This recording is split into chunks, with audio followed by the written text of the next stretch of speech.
Bonjour, donc cette vidéo est destinée aux étudiants inscrits en deuxième année de classe préparatoire de l'INSAM Meknes.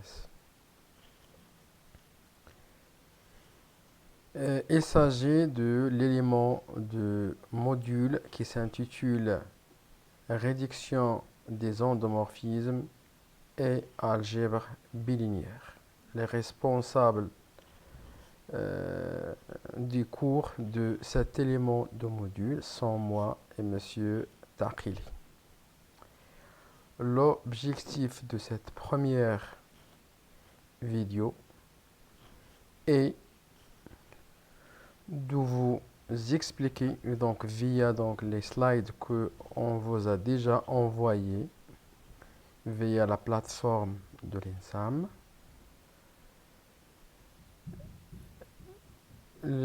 comment peut-on faire la réduction de Jordan pour des endomorphismes quelconques. Bien sûr, en dimension finie. Pour des raisons pédagogiques, je vais commencer tout d'abord par les endomorphismes nilpotents. Donc, on va voir tout d'abord comment on trouve la réduite de Jordan pour un endomorphisme nilpotent ainsi que la base de Jordan correspondante. Tout d'abord, je vais commencer par la définition. Qu'est-ce que ça veut dire? Une réduite de Jordan. Dans cette définition, on parle de matrice de Jordan. Donc, une matrice de Jordan de valeur propre lambda et de taille n, c'est une matrice carrée d'ordre n qui s'écrit sous cette forme. Donc, c'est une matrice qui est triangulaire supérieure. Dans la diagonale, on a la valeur propre lambda. Donc, vous voyez la valeur propre lambda sur la diagonale. Et sur la surdiagonale, diagonale plus 1, on a codisien. Donc, les 1 sont sur la diagonale. Et ailleurs, il n'y a que des zéros.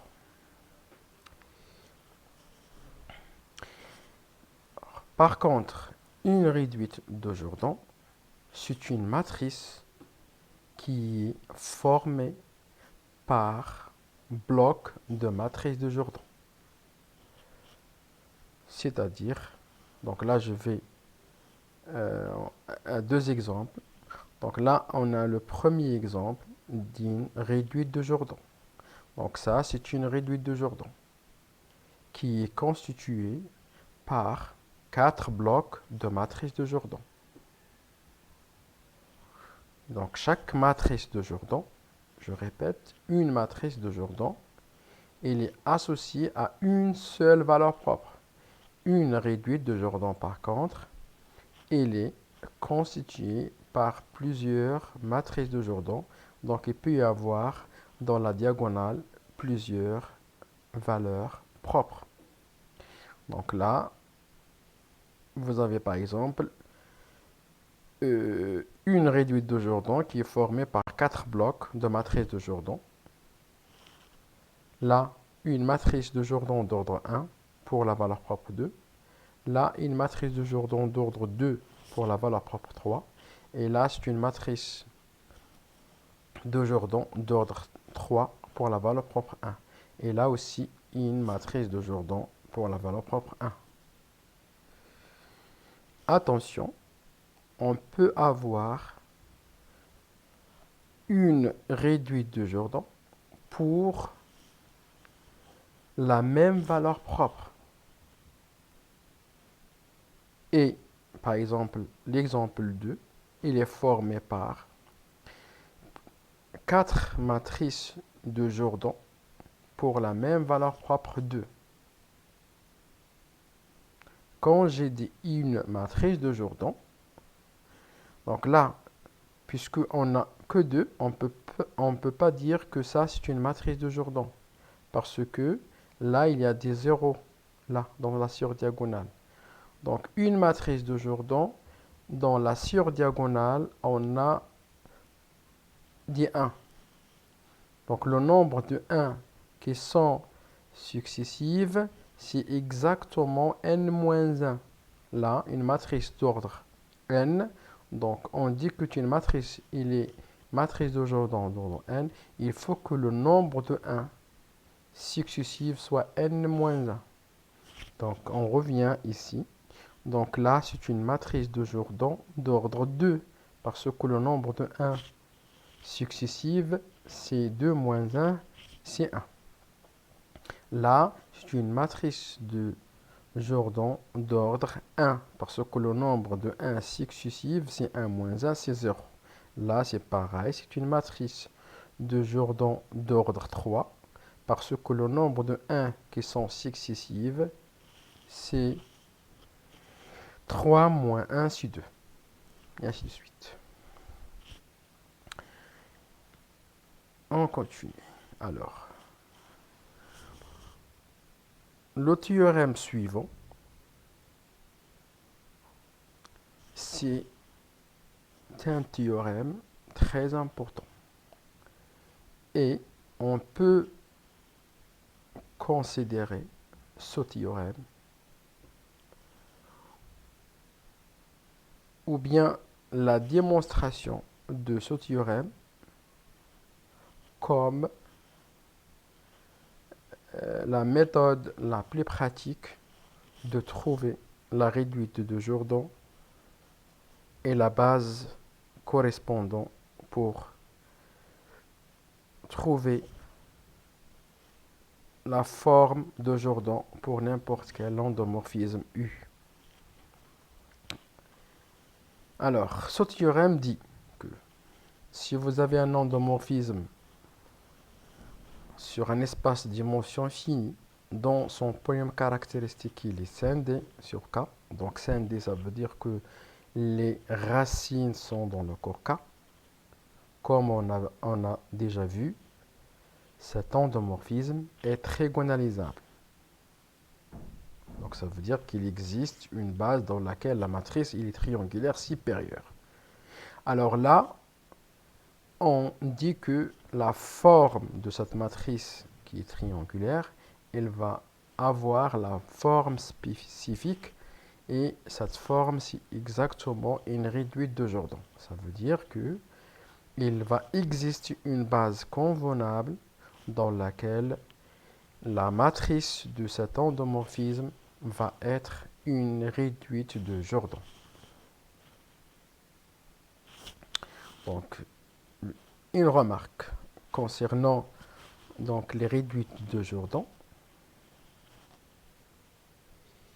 Comme donc, la base il n'est pas unique, par contre, la réduite de Jordan elle est unique pour chaque endomorphisme. Unique à l'ordre près des matrices de Jordan. Comme dit cette remarque-là, deux réduites de Jordan représentant le même endomorphisme U sont égales à l'ordre près des matrices de Jordan. C'est-à-dire, si vous avez ces deux réduites de Jordan, donc ces deux réduites de Jordan elles représentent le même endomorphisme. Donc, c'est pareil. Si vous trouvez ça ou bien ça, c'est pareil. La seule différence entre les deux réduites de Jordan, c'est que ici, au lieu de commencer par la matrice d'ordre 1, pour la valeur propre 1, on a commencé par la valeur propre 2, associée à la valeur propre 2, et le 1, il vient en deuxième. Donc, ça et ça, c'est pareil. qui va changer. C'est quoi la différence ici? C'est que c'est comment on a mis l'ordre des éléments de la base correspondants. Et donc là, si on compare le nombre de blocs pour la valeur propre 1, on voit qu'il y a une seule matrice d'ordre 1. Et une matrice d'ordre 2 de Jordan ici, on a une matrice d'ordre de Jordan ici. Une matrice d'ordre 2 pour la valeur propre 3, on a une matrice d'ordre 3 ici. Donc ces deux réduites de Jordan représentent le même endomorphisme et donc c'est pareil. Par contre, cette réduite de Jordan ne représente pas la même chose. Pourquoi? Parce que ici, pour la valeur propre 2, puisque on a remplacé ce 1 par 0, il est plus une matrice de Jordan, mais il est devenu une réduite de Jordan. Donc cette bloc-là n'est pas une matrice de Jordan, mais il est divisé en deux blocs de matrice de Jordan. Du coup, ici on a deux matrices de Jordan associées à la valeur propre 2 qui sont d'ordre 1. Et donc, ce n'est pas la même chose qu'ici. Donc ici, on a une seule matrice de Jordan pour la valeur propre 2 d'ordre 1, alors qu'ici, on a deux matrices de Jordan d'ordre 1. Et donc ça et ça, ce n'est pas la même chose. Donc là, on arrive maintenant, comme j'ai dit dans l'introduction, on va commencer par traiter donc, les endomorphismes nilpotents. Alors, qu'est-ce que ça veut dire un endomorphisme nilpotent? Comme on a déjà vu dans le cours et dans les travaux dirigés, un endomorphisme U, respectivement une matrice A carré d'ordre n, est dit nilpotent ou bien une matrice nilpotente s'il existe un K appartenant à n étoile tel que U à la puissance K égale à 0, respectivement A à la puissance K égale à 0. Donc voici quelques propriétés relatives à un endomorphisme ou bien une matrice nilpotente. Donc si U est nilpotent, bien sûr, donc la seule valeur propre de cet endomorphisme, c'est 0. Et puisque les valeurs propres sont les racines, ou bien sont les seules racines du polynôme caractéristique, donc le polynôme caractéristique d'un endomorphisme nilpotent, il s'écrit sous la forme suivante. Pi u de x moins 1 à la puissance n, x à la puissance n. Donc ça, c'est le coefficient dominant. Et x à la puissance n parce que la seule racine, c'est 0. Alors, pour démontrer cette proposition, donc vous avez a à la puissance k égale à 0. Et puisque 0 donc, est une valeur propre, donc déterminant de a égale à 0, donc l'endomorphisme U n'est pas bijectif. C'est-à-dire qu'il n'est pas non plus injectif. Et donc s'il n'est pas injectif, donc le noyau, ker de U, il est différent à 0. Ce qui prouve que 0 est une valeur propre de U. Donc là, je reviens ici. Donc a à la puissance k égale à 0. Ça veut dire que le déterminant de a à la puissance k égale à 0, puisque le déterminant de a fois b égale à déterminant de a fois déterminant de b. Donc, si vous avez déterminant de a à la puissance k égale à 0, ça veut dire que le produit du déterminant de a égale à 0. Donc, forcément, le déterminant de a égale à 0. Alors, supposons que lambda, ce n'est pas la seule valeur propre. Ça veut dire qu'il existe une autre valeur propre autre que 0.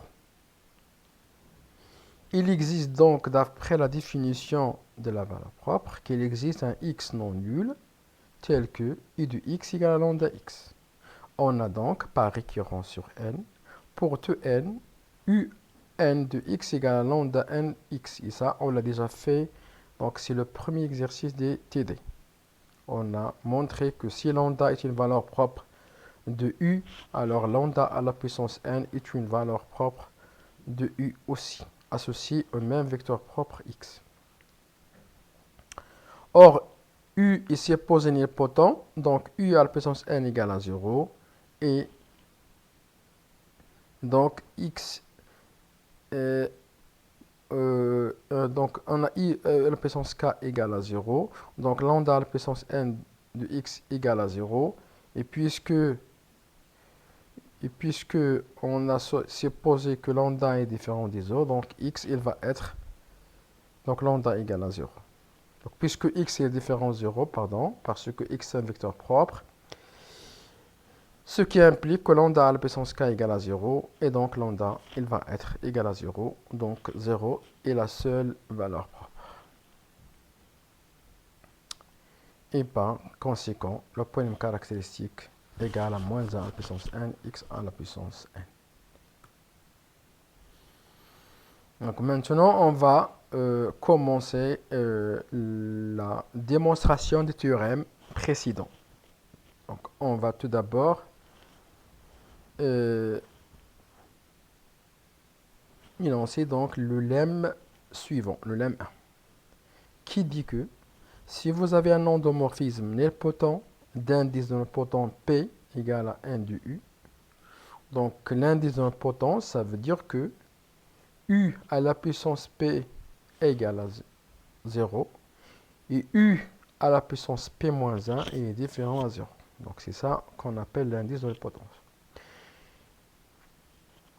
Donc si on prend un x quelconque dans E, tel que U à la puissance P moins 1 de x différent à 0, parce que je viens de dire que P c'est l'indice de nilpotence, donc U à la puissance P moins 1 est différent à 0. Donc il existe au moins un x appartenant à E, tel que UP moins 1 de x qui est différent à 0. Alors, la famille constituée par le vecteur x, u de x jusqu'à up moins 1 de x est une famille qui est libre. Ça aussi, c'est un exercice d'algèbre linéaire qui est facile à démontrer que cette famille est une famille qui est libre. Donc là, je vous laisse le soin de vérifier que cette famille est libre. Donc en suivant la définition d'une famille libre.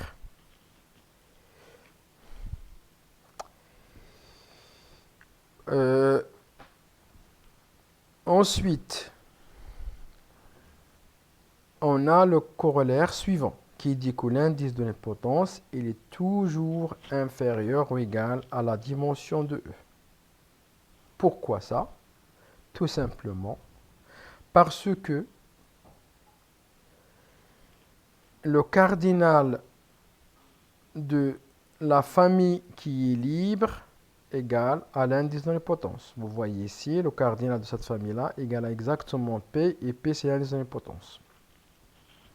Et on sait très bien que le cardinal d'une famille libre, il est toujours inférieur à la dimension de E. Parce que on a vu dans l'algèbre linéaire que toute famille libre contient moins d'éléments que la base de E. D'accord? Donc ça veut dire le nombre d'éléments d'une famille libre, il est toujours inférieur ou égal à la dimension de l'espace dans lequel on travaille. Contrairement à une famille génératrice, le nombre d'une famille génératrice est toujours supérieur ou égal à la dimension de E. Et donc, ça, c'est une conséquence du lemme 1. Donc, l'indice de nilpotence, il est toujours inférieur à la dimension de E. Cette propriété est importante par la suite. Donc, c'est-à-dire Si vous avez une matrice, par exemple, d'ordre 3, et vous voulez voir est-ce que cette matrice est nilpotente ou pas, si vous arrivez jusqu'à A à la puissance 3, et vous trouvez que elle est différente à 0, donc ce n'est pas la peine de continuer à calculer A à la puissance 4. Cette matrice, il ne sera pas nilpotente. Parce que s'il était nilpotente, son indice de nilpotence, il va être inférieur à la dimension de E.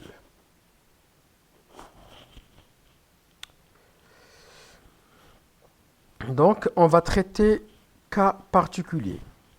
On va considérer le cas où on a un endomorphisme U nilpotent, où l'indice de nilpotence égale à dimension de E égale à N. Ça veut dire que cet endomorphisme, il est nilpotent et l'indice de nilpotence égale à exactement la dimension de E, égale à N. C'est-à-dire que si vous avez par exemple une matrice d'ordre 3, cette matrice est nilpotente et l'indice de nilpotence égale à 3. Ça veut dire que A à la puissance 3 égale à 0 et A au carré est différent à 0. Donc l'indice de nilpotence est exactement la dimension de E. Voilà. Donc U à la puissance n égale à 0, U à la puissance n moins 1 est différent à 0. Donc d'après le lemme, le premier lemme qui dit que, et si on prend un x appartenant E, bien sûr x doit être différent à 0, tel que U à la puissance n moins 1 de x différent à 0, on peut construire une famille qui est libre. Donc la famille x, I de x allant jusqu'à UN-1 est une famille qui est libre. Et puisque le cardinal de cette famille égale à exactement n, donc c'est une base de E. Donc vous savez que une famille libre dont le nombre d'éléments égal à la dimension de E est une base. Ce n'est pas la peine qu'on montre que c'est une famille génératrice. Il suffit de vérifier que c'est une famille est libre. Donc c'est une base de E. Et maintenant, essayons de trouver la base dans laquelle la matrice de U, il va être une réduite de Jordan.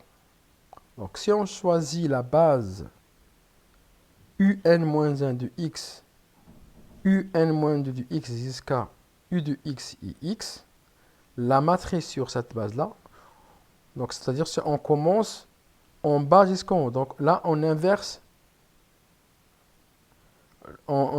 l'ordre de cette base-là. On peut commencer par le dernier jusqu'à la fin pour avoir la forme suivante. Donc, la matrice de U dans cette base-là, donc la matrice d'une application linéaire, vous le savez, en algèbre linéaire, il faut calculer l'image de cette base dans la même base. Et donc là, U de UN-1, c'est U de N de X. Et comme UN de X égale à 0, parce que l'idempotence égale à N, donc les coordonnées de U de N dans la base UN-1 jusqu'à X, c'est 0 partout. Alors, UN-1 de UN-2, je rentre U de IN-2, je trouve sur UN-1 de X.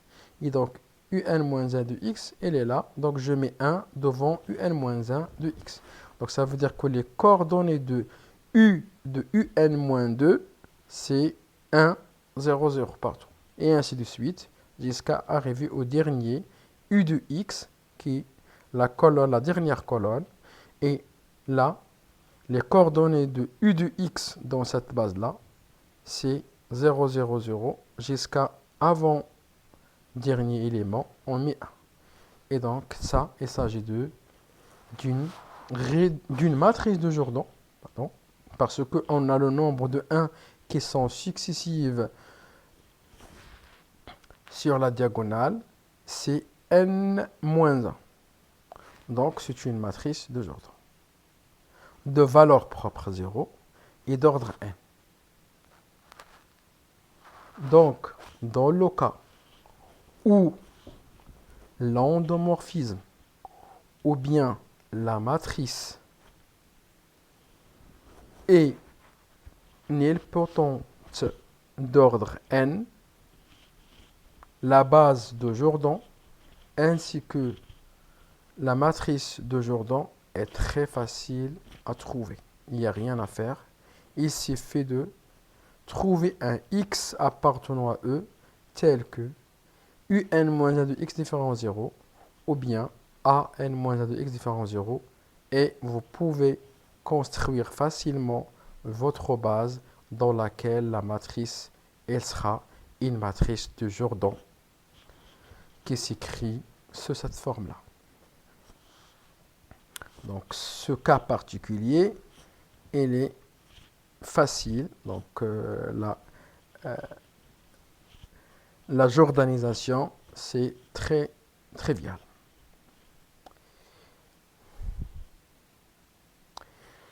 Alors, pour traiter maintenant un endomorphisme qui est nilpotent, mais l'indice de nilpotence est inférieur strictement à la dimension, on doit suivre plusieurs étapes. Donc il y a des étapes à suivre pour pouvoir faire la jordanisation comme il faut. Donc je termine cette vidéo ici et donc dans la deuxième vidéo je vais vous expliquer comment on peut étendre cette technique, ou bien comment peut-on trouver une réduite de Jordan pour un endomorphisme ou bien une matrice nilpotent où l'indice de potence est inférieur strictement à n. Et donc si l'indice de potence est inférieur strictement à la dimension, on aura uniquement une famille libre. Il n'est pas une base. Donc je ne peux pas utiliser donc, le lemme précédent pour déduire la base et la réduite de Jordan. Donc à la prochaine vidéo. Donc j'espère que j'étais clair et bon courage.